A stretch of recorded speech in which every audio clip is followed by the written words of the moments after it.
It was a Tuesday when the text came through. Just 3 words. We all agreed. At first, I wasn't sure what it meant, but the pit in my stomach already knew. A minute later, my phone buzzed again, and this time it was a full sentence sent by my mom. We all agreed.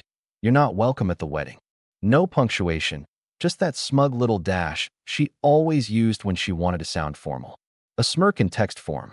I stared at the message, rereading it like the words might somehow change if I blinked hard enough. But they didn't. My sister's wedding. The one I helped pay for. The one I helped plan. The one where I'd spent months putting out emotional fires, listening to crying fits, and booking every vendor because my sister, Sarah, was too stressed to deal with it. The same Sarah who, 2 weeks ago, called me her emotional rock, while I wired over another $1,500 for centerpieces that looked like Pinterest threw up on a florist. My name's Kyle. I'm 31. And up until that message, I thought I was doing something good, being the glue that held things together for a family that always seemed just one missed call away from falling apart. I'm not rich, not by any means, but I've worked in IT long enough to put some money away. I've lived modestly, stayed single, and saved while everyone else splurged and borrowed. For years, I thought that meant I was blessed, and they were just unlucky. Turns out, being the responsible one just makes you the family ATM with no overdraft protection. The wedding was supposed to be next Saturday. A beachside venue on the coast, with a ridiculous ivory and gold theme my sister insisted was classy, but looked more like a royal baby shower. I paid for half the venue deposit, booked the flights, even reserved the honeymoon suite in Cabo under my name because my mom's credit wasn't good enough to secure the reservation. And now, I wasn't welcome. I didn't respond to the message. I didn't need to. Instead, I opened my laptop and quietly logged into the travel portal I'd used for the honeymoon flights. 2 round-trip tickets, business class, under my email. I clicked cancel and watched the screen blink for a second before the $3,800 refund notification popped up. Then I went into my savings account and initiated a transfer, $6,500, the exact amount I had wired to my mom last month for what she claimed was wedding overflow costs. I didn't say a word to anyone, just watched the numbers move. I felt nothing, not anger, not even sadness, just a strange sort of calm, like I'd been holding my breath for years and finally exhaled. The first call came at 8:17 p.m. It was my sister. I let it ring. Then came my cousin, then my uncle, then mom. I turned off notifications and went about my night, reheating leftovers and watching a documentary I didn't absorb a second of. By morning, there were 23 missed calls, 4 voicemails, and a single message that made my hand go cold. Please call me. It's Dad. That stopped me. My dad usually stays out of the chaos. He's a quiet man, the kind who'd rather tinker with a busted coffee maker than get involved in family drama. When I was a kid, I used to think he didn't care. As I got older, I realized it wasn't that. He just picked his battles carefully. And for him to step into this one, something was off. But before I could process it, the voicemail started playing in my head, echoing even though I hadn't hit play.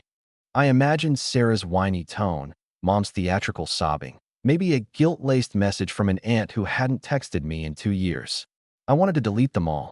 I really did. But that one message, from Dad, lingered. This didn't come out of nowhere. It started small. A sideways comment here. A joke there. Last Christmas, Mom said, "Well, at least Sarah will give us grandkids." Not everyone can say that. At the time, I laughed it off. I've never wanted kids, and I'm okay with that.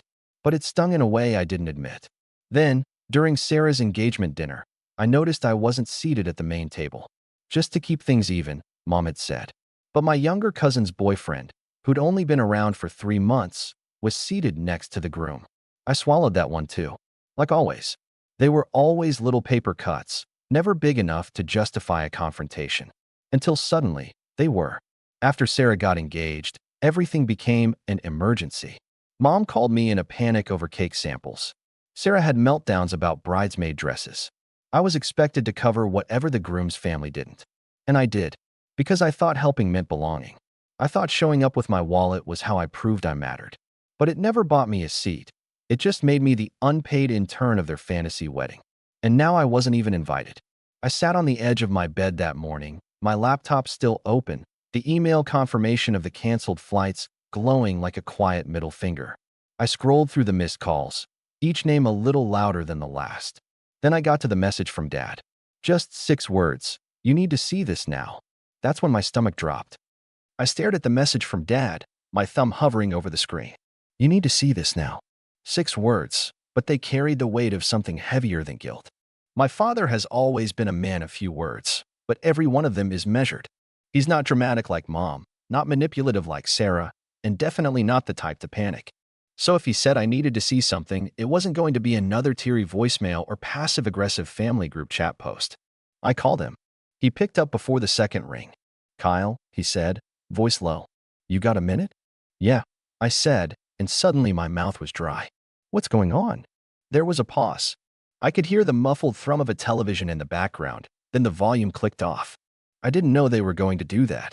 Your mom and your sister.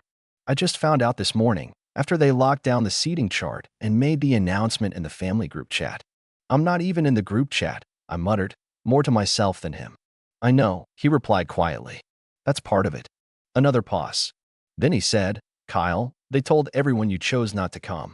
That hit me harder than I expected. I blinked, trying to make sense of it. What? They said you were pulling one of your loner stunts. That you got upset over something minor and backed out. Sarah told the family you were always a bit dramatic, and this time you went too far. That you didn't want to be there. I laughed, sharp, bitter, humorless. So they kicked me out and made it my decision? Worse, he said. Your mom said you threatened to ruin the wedding if you came. That knocked the breath out of me. She what? Dad sighed, like he didn't want to be the one saying this. She told Sarah's in-laws you were emotionally unstable, still bitter about being single, and that you were jealous of your sister's happy ending. Said you were making everything about you, like usual. Like usual? My voice cracked. I had to stand up. My apartment suddenly felt like it was shrinking. I know, son, Dad said quickly. I know that's not who you are. I've watched you pick up every piece they dropped. You handled that entire engagement party, and no one thanked you. You paid off Mom's second credit card last summer without saying a word. You showed up every time they didn't. But they don't see that. Or maybe they do, and it threatens them. I leaned against the kitchen counter, my hands shaking. So this whole thing, this exile, was a setup? To make me the bad guy? Dad hesitated. Then, with an exhale, said, It's worse than that. They already started telling people you refused to fund the honeymoon out of spite. That's when I knew something had changed in me. Something broke, but not in the way I thought it would. I wasn't hurt anymore. I wasn't even angry. I felt detached, cold. Like I was watching a rerun of a show I used to care about but now knew all the plot twists too. They took the money, Dad, I said flatly. $6,500 wired to Mom's account for the honeymoon. I canceled the flights last night. The refund's already back in my account. He was silent for a moment. Then, softly, good. It was the first time in years my father had supported one of my decisions that openly. He wasn't a man of grand gestures, but that one word meant everything. Then he added, There's something else. I wasn't going to tell you, but I think you need to see it. I heard rustling on the other end. Then the ping of a message coming through. I opened my phone. It was a screenshot. A group chat, Mom, Sarah, and a few of the aunts. My name was mentioned in the thread. Mom texted, Don't worry about Kyle. He's just sensitive because no one's ever loved him enough to marry him. I'll talk to him after the wedding, once he realizes how childish he's being.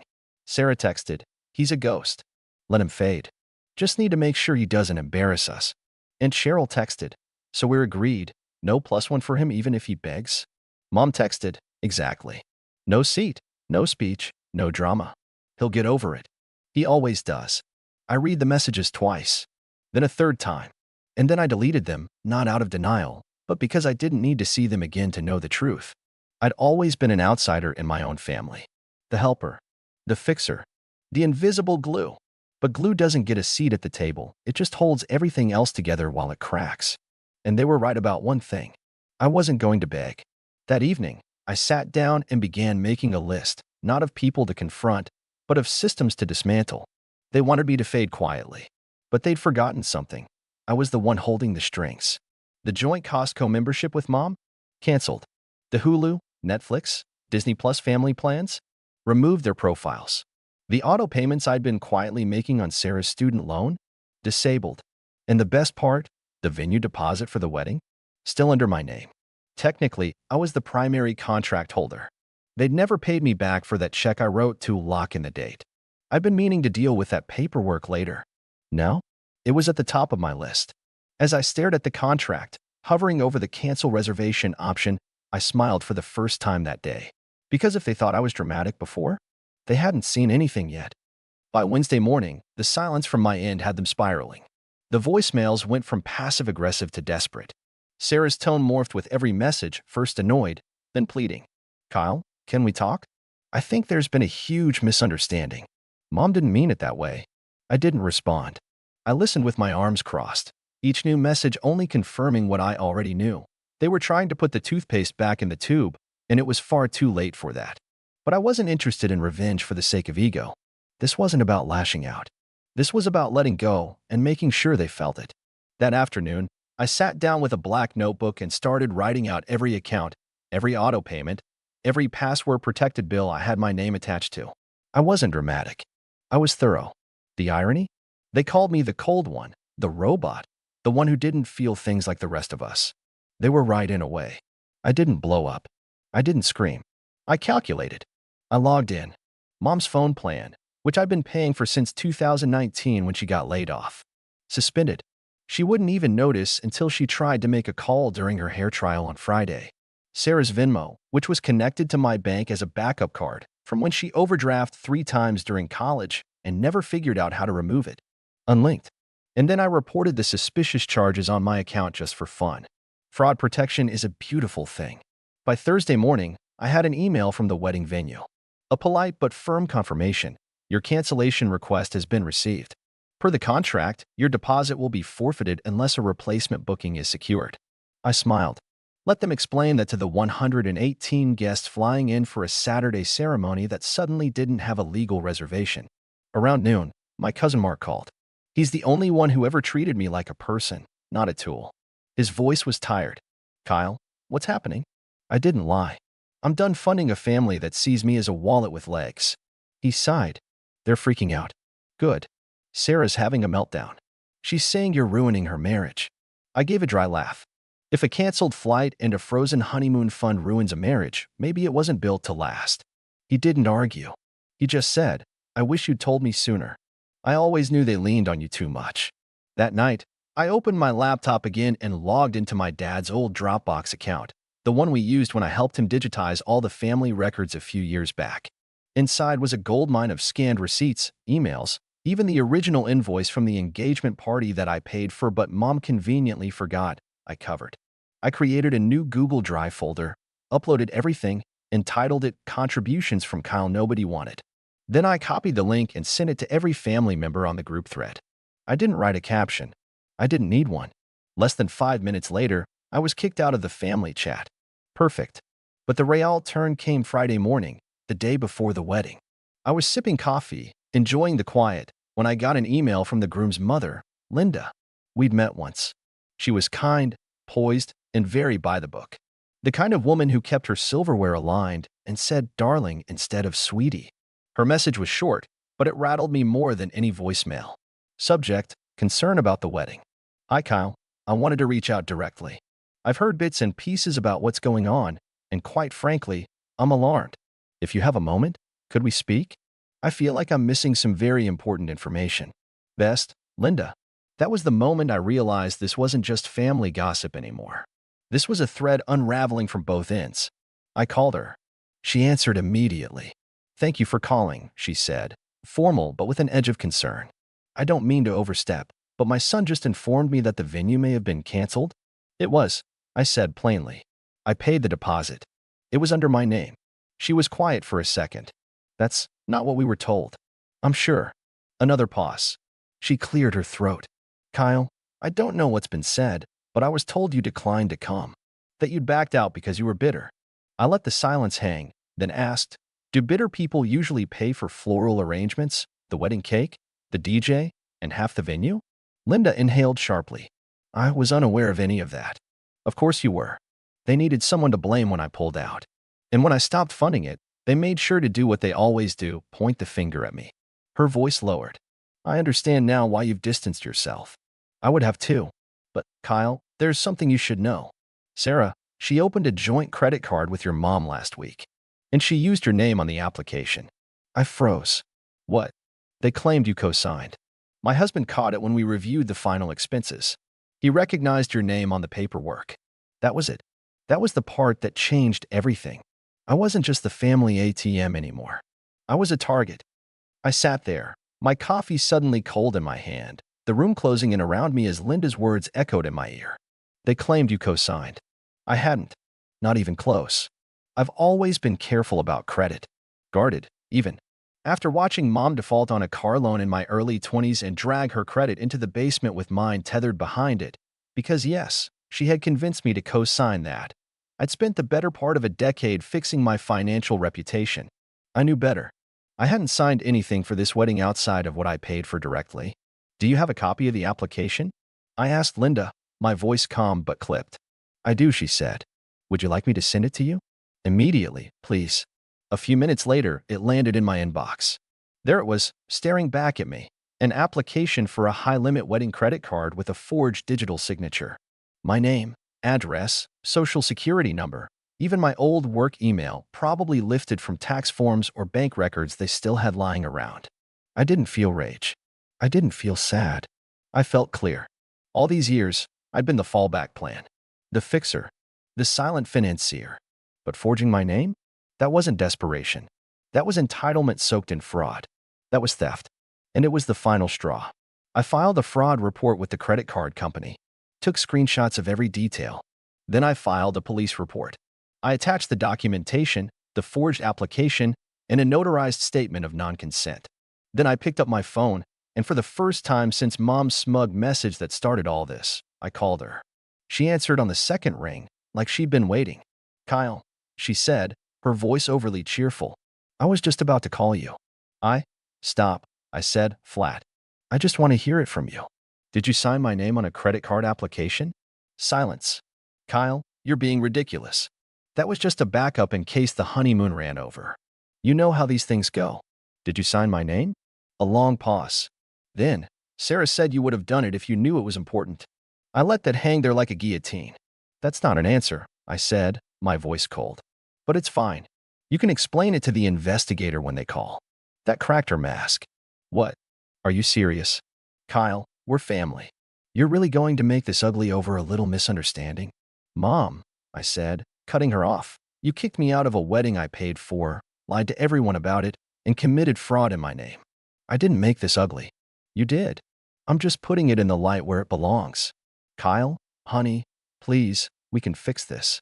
I hung up. That evening, I drove to my dad's place. He was waiting for me on the porch with 2 beers and that silent, weathered look he always wore when things got heavy. You okay? He asked as I sat beside him. I nodded slowly. Getting there. We didn't talk much. We didn't need to. He just handed me the beer and we watched the sun dip below the trees. Eventually, he said, you did the right thing. And somehow, that meant more than anything. The fallout came fast. First came the phone calls from family, my aunts, my cousins, even Uncle Greg, who hadn't spoken to me since 2016. They all wanted to know what was really going on, why the wedding was off, why Sarah had posted a cryptic Instagram story about being betrayed by blood. I didn't respond. Then came the texts, the apologies, the guilt trips. Kyle, I had no idea. We should have stood up for you. Can we please talk? But I was done being their emotional janitor. I let the calls go to voicemail, let the texts sit unread. As for the wedding, it never happened. With the venue canceled and no backup secured, they tried to pivot to a backyard ceremony. But the guests were confused, some turned around mid-flight, and the groom's family, having learned about the forged credit card, called the whole thing off. Apparently, financial fraud before the vows isn't a great look. Sarah went on a posting spree. Cryptic stories, Bible verses, passive-aggressive quotes about snakes in the grass, and family who turns their back on you. I didn't flinch. Because here's the thing. Sometimes the best revenge isn't a dramatic confrontation. It's not yelling or exposing someone in front of a crowd. Sometimes it's just clarity, quietly dismantling the system that took you for granted. Walking away while the whole rotten house collapses behind you. About a week later, I got a final message from Mom. You've made your point. We're all hurting. You didn't have to go this far. I didn't reply. Instead, I changed my number. I took a few days off work and booked a trip, solo, Just me and my laptop, on the same resort Sarah was supposed to honeymoon at. Funny thing about being the one who booked everything under your name. You know the cancellation policies. I changed the dates, upgraded the suite, took her champagne package and added it to my reservation. And I sat on that balcony, drink in hand, waves rolling beneath me, thinking about how long I'd waited for someone to see me. But I finally saw myself. Not the version they needed me to be. Not the fixer. Not the bank account. Just Kyle. 31, free, and finally, done trying to earn love I never owed them in the first place. I don't know if they'll ever really understand what they lost. But I do. And I'm not giving it back.